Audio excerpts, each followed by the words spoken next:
দেখেন, আমরা নির্বাচন চাই, কিন্তু সংস্কার আগে কোনো ধরনের নির্বাচনী পায়তারা আমরা মেনে নিব না। উল্লেখযোগ্য এবং মৌলিক সংস্কার ছাড়া কোনো নির্বাচন বাংলাদেশের ছাত্র জনতা মেনে নেবে না। কারণ 24শে জুলাই গণঅভ্যুত্থানে আমরা ১,৫০০-এর বেশি শহীদ হয়েছে, প্রায় ২০,০০০-এর বেশি আহত হয়েছে, পঙ্গুত্ব বরণ করেছে, চোখ হারিয়েছে, শুধুমাত্র একটা নির্বাচনের জন্য নয়। তারা দেশের মৌলিক সংস্কার চেয়েছে, দেশকে একটা পরিবর্তনের জায়গায় দেখতে চেয়েছে, দেশের একটা সাম্য ন্যায্যতার ভিত্তিতে একটা ন্যায় প্রতিষ্ঠার বাংলাদেশ হিসেবে দেখতে চেয়েছে। সেই জায়গাগুলো বাস্তবায়িত না হলে শুধুমাত্র একটা নির্বাচনের দিকে পায়তারা করে অন্তর্বর্তীকালীন সরকার দায়সারা হয়ে একটা নির্বাচন দিয়ে চলে যাবে, এই জিনিসটা আসলে আমরা মেনে নিব না। বৈষম্য বিরোধী ছাত্র আন্দোলনের সাথে নির্বাচনের তারিখ ঘোষণার আগে কোনো ধরনের যোগাযোগ করা হয়নি, কিংবা কোনো ধরনের আমাদের ক্ষেত্রে কোনো ধরনের মতামত নেওয়া হয়নি, কিংবা আমাদের সাথে কোনো ধরনের আলোচনা করা হয়নি। দেখেন, অন্তর্বর্তীকালীন সরকার যদি বলি, এখানে একদম ধরে ধরে আমাদের যে আশা আকাঙ্ক্ষার জায়গাগুলো ছিল, যে প্রত্যাশার জায়গাগুলো ছিল, সেই জায়গাগুলোতে ধরে ধরে তারা আসলে ব্যর্থতার পরিচয় দিয়েছে।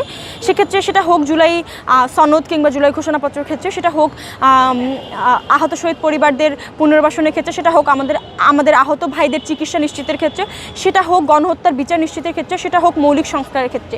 তো এই মূল বিষয়গুলোর ক্ষেত্রে আসলে অন্তর্বর্তীকালীন সরকার ব্যর্থতার পরিচয় দিয়েছে এবং এখন পর্যন্ত তারা ব্যর্থ। সেই জায়গায় আমরা আশা করি খুব দ্রুত, যেহেতু তাদের খুব অল্প এখন অনেক প্রায় 1 বছর পেরিয়ে গেছে, তো আমরা চাই খুব দ্রুততার সহিত এবং গুরুত্বের সহকারে যেন তারা এই বিষয়গুলোকে গুরুত্ব দেয় এবং এই বিষয়গুলোকে অ্যাড্রেস করে।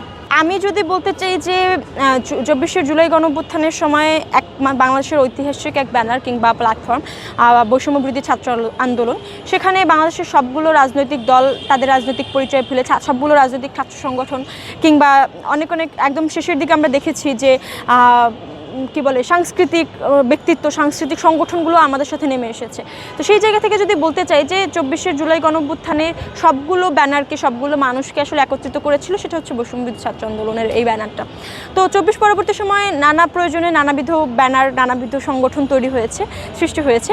সেই জায়গায় এটা আসলে খুব বেশি নেতিবাচকভাবে আমি দেখি না, পজিটিভলি দেখি। দরকার আছে, কেননা যখন আমরা ছোট ছোট সংগঠন কিংবা ব্যানারে আমরা ঐক্যবদ্ধ হব, তখন আমাদের একে অপরকে চিনতে কিংবা আমাদের কার্যক্রমগুলো আরও সুস্পষ্ট হবে। একটা ব্যানার যদি ভুল পথে এগোয়, অন্য ব্যানারটা হয়তো বা সঠিক পথে যাবে। তো এই জায়গাটা আমি খুব আশাব্যঞ্জকভাবে দেখি। অন্যদিকে যদি বলতে চাই যে 5 তারিখের পরে নানাভাবে নামে বেনামে আসলে নানা চাঁদাবাজির ঘটনা কিংবা অপকর্ম কিংবা দুর্নীতির ঘটনা দেখে এসেছি, সেই ক্ষেত্রে যদি বলতে চাই, এক্ষেত্রে সবথেকে গুরুত্বপূর্ণ ভূমিকা পালন করতে পারে হচ্ছে এক সরকার, দ্বিতীয়ত হচ্ছে জনগণ। কেননা জনগণ যার কাছ থেকে চাঁদা নেয়, তারা যদি একত্রিত হয়ে এই চাঁদাবাজির বিরুদ্ধে আওয়াজ তোলে, সেক্ষেত্রে আসলে কোনো রাজনৈতিক দলেরই সাহস হবে না তাদের কাছ থেকে চাঁদা আদায় করা।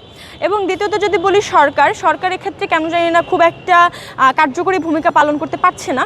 যে বিভিন্ন জায়গায় আমরা চাঁদাবাজি থেকে শুরু করে ধর্ষণ, হত্যা, লুটপাটের ঘটনা ঘটছে, কিন্তু স্পেসিফিক কয়টা ঘটনার ক্ষেত্রে আসলে উল্লেখযোগ্যভাবে পদক্ষেপ নেওয়া হয়েছে কিংবা বিচারের আওতায় আনা হয়েছে কিংবা এদেরকে সঠিক একটা তদন্তের আওতায় আনা হয়েছে, এটা কিন্তু হয়নি। তো সেই জায়গা থেকে এই বিষয়গুলো আরও বেশি বৃদ্ধি পাচ্ছে। তো আমরা আশা করব সরকার এই ব্যাপারে নজর দেবে এবং যারা জনগণ আছে তারা আসলে এই ব্যাপারে সচেতন হবে এবং এই চাঁদাবাজির বিরুদ্ধে তারা নিজেরাই রুখে দাঁড়াবে। আমরা যখন আন্দোলনের সময় প্রত্যেকটা দিন একটু একটু করে সামনে এগোচ্ছিলাম, তখন আসলে আমরা ধরে নিয়েছিলাম, আমাদের কাছে সিচুয়েশনটা এমন ছিল যে হয় করো না হয় মরো। তো আমাদের হয় সামনে এগোতে হবে না হয় মরতে হবে। এবং সামনে এগোলেও যে আমাদের জীবন সুনিশ্চিত, বিষয়টা এমন না। আমরা অনেকটা অনিশ্চয়তার মধ্যে দিয়ে সামনে এগিয়েছি, বাট থেমে থাকার কোনো অপশন ছিল না। তো সেই জায়গা থেকে যদি বলতে চাই যে স্বৈরাচার যখন মুভমেন্টটা সামনের দিকে এগোচ্ছিলাম, তো 3 তারিখ যখন আসলে আমরা শহীদ মিনার থেকে এক দফা ঘোষণা দিই, তখন আমি শহীদ মিনারে যেই ছাত্র জনতার ঢল দেখেছি, তাদের চোখে